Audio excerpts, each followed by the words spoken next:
Chapter 34. I can feel it in my water. Meanwhile, the traffic jam had continued to stand still. Amy looked at the new handles. What do I do? She said. Driving-wise, I mean. Raoul shrugged. It just changed the shape a bit, so more or less what you've been doing. But more dodging inny-outy with the cars in front, said Janet.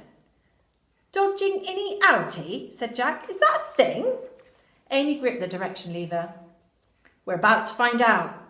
She pushed the lever. The Taylor Turbo Chaser shot forward. Amy swerved it to the right.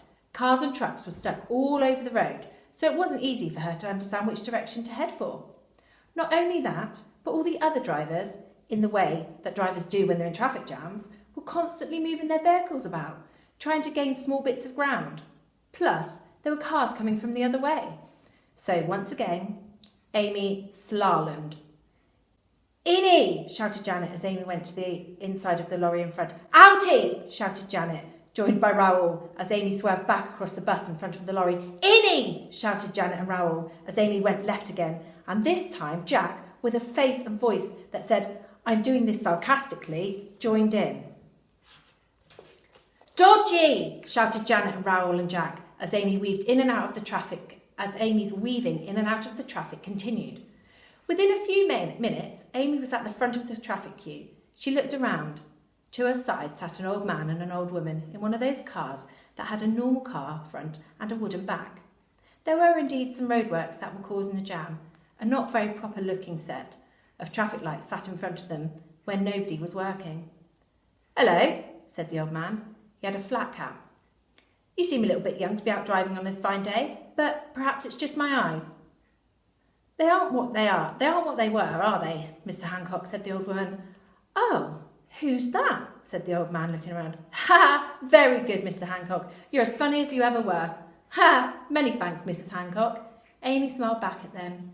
What a lovely smile, Mr. Hancock. Agreed, said Mrs. Hancock. What kind of car is that, young lady? He built it, said Amy, pointing at Raoul, who was blushing. From my wheelchair.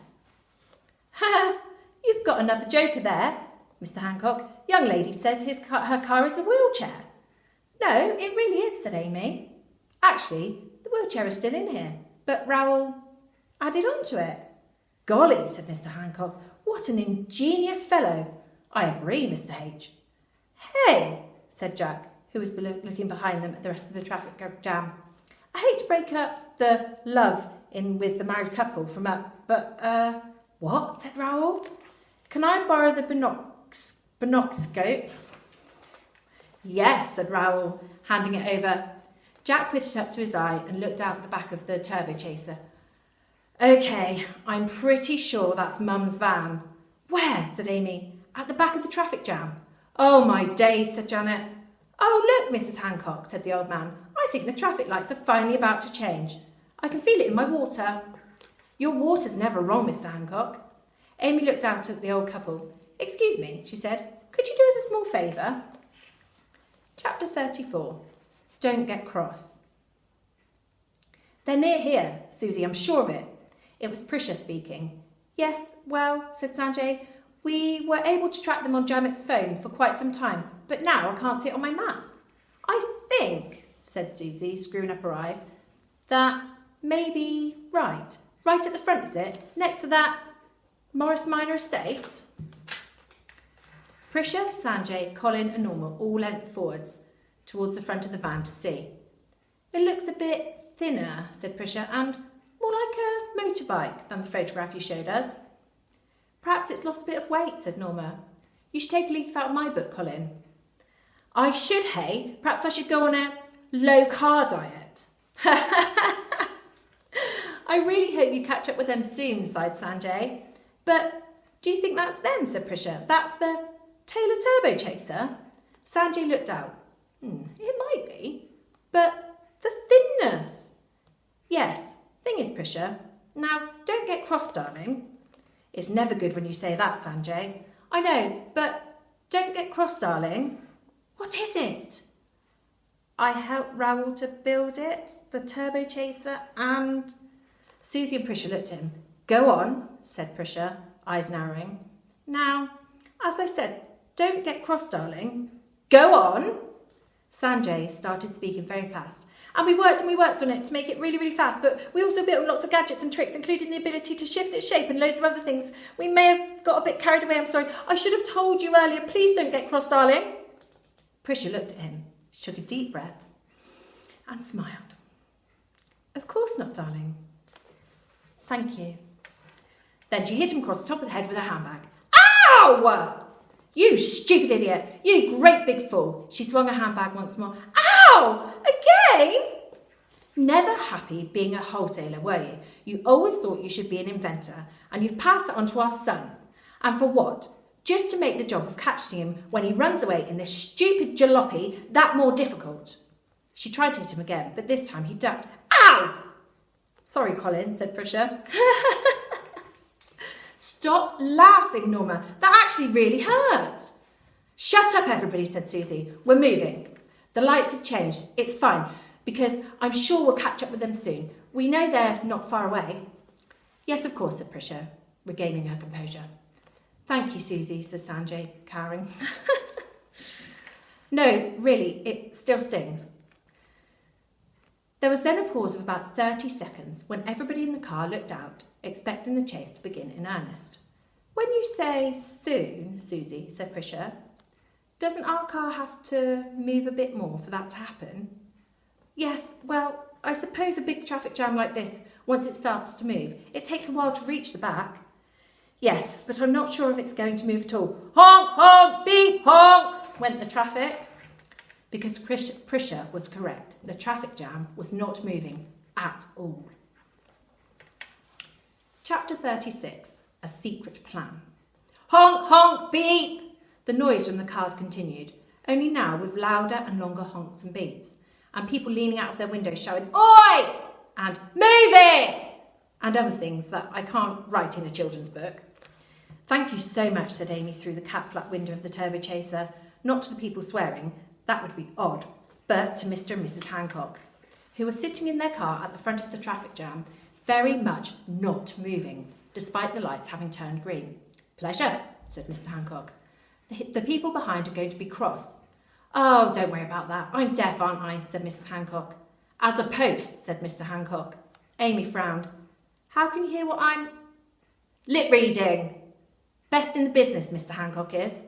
Thanks for the compliment as ever, Mrs. H. Now, don't worry, I'm an old person, you see. More importantly, an old driver. You're only as old as you feel, Mr. H. A truer word was never spoken, Mrs. H. But my point is, these folks behind will see an old man at the wheel and just assume we never go over 10 miles per hour. They'll still be cross, but they won't think it's part of a, he tapped his nose, secret plan. Thank you again, said Amy. Honk, beep, honk! Drive, you decrepit old idiot! I think we'd better be off, my dears, said Mrs. Hancock to Amy, particularly if you don't want to hear some more words not suitable for children. Bye, said Amy, and she let go of the direction lever. Send them our best at the crazy car rally, shouted Mr. Hancock. The turbo chaser, still in motorbike shape, shot forward and then round the corner, leaving great little Pidlington behind. Meanwhile, at the back of the traffic jam, Susie said, Prisha said, ugh. Sanjay said, sorry. Colin said, I can't believe it still hurts. And Norma said, ha ha ha. Chapter 37. As Simon Cowell says. Wow, said Janet. That was nice of Mr. and Mrs. Hancock. One of the good things about being disabled, Janet, said Amy. People are nice to you. She paused. Well, sometimes, anyway. Sometimes people are pretty horrible. But people are nice to you. Nice people are nice to you, said Jack in his teenagery voice, which obviously rules you out, of course. Raoul turned the button that had changed the turbo chaser into a motorbike shape back the other way. Ah! Said Janet. The car is moving weirdly inside. No, do you remember, Janet? This just happened. But it was the other way round. Ah! Yes, I'm just changing it back. Oh, okay, she said, suddenly calming down. They drove for some more time, leaving the traffic jam far behind. The countryside changed. They started driving through some very pretty places with lots of lakes everywhere. For a while, there was no problems outside, no roadblocks, no diversions, no one in sight chasing them, but there was some problems inside. "What's that smell?" said Amy, sniffing suddenly. "Is it the car?" "No," said Raoul. "It's not the car. Nothing I put in this car should smell like that." "Is it the countryside? Sometimes the countryside smells a bit like that." "I don't think cows get that ill," said Janet. "Jack." "What?" "Is that you? It's you, isn't it?" "No." "Come on," said Janet. "It is, I'm sure." "Why are you so sure?" "Because I've got a teenage brother too, and that is definitely the smell of a teenage fart. Or teenage malfart." As she said this, Janet pushed her face, or at least her mouth and nose, out of the cat flap. "Yes," said Amy, "it is." "I think so too," said Raoul. "And I don't even have a teenage brother, but I have a lot of cousins, and we meet and eat a lot of Indian food." All right," said Jack. "Yes, okay, I've let one off. I'm sure some of you have done that during this journey as well." "Oh my goodness, yes," said Amy. "As Simon Cowell says, it's a yes from me," said Janet, bringing her face back inside. Well, if we're all admitting it, then yes, I too have broken wind," said Raoul, "once or twice." "But," said Amy, "we aren't teenagers, so our farts don't smell as bad." "It's time to stop for some lunch," said Janet. "Smell not put you off then, Janet?" asked Jack. "It's gone away now." Maybe we should stop," said Amy. "We've probably put enough distance between us and Mum's van. We're nearly in Cumbria, I think, and we have," she looked at the clock, "over 24 hours before Dad leaves for Japan. What have we got to eat?" Janet took out her bag. "Beans." Everyone looked at Jack. "I think it might be time to see if we can get some different food," he said. Okay, in one of the chapters, we met an old couple, Mr. and Mrs. Hancock. Can you think of anybody that might be missing you, or that you're missing? Perhaps you could write them a letter, or send them a postcard, or even make them a card to send, to let them know you're thinking of them. Bye.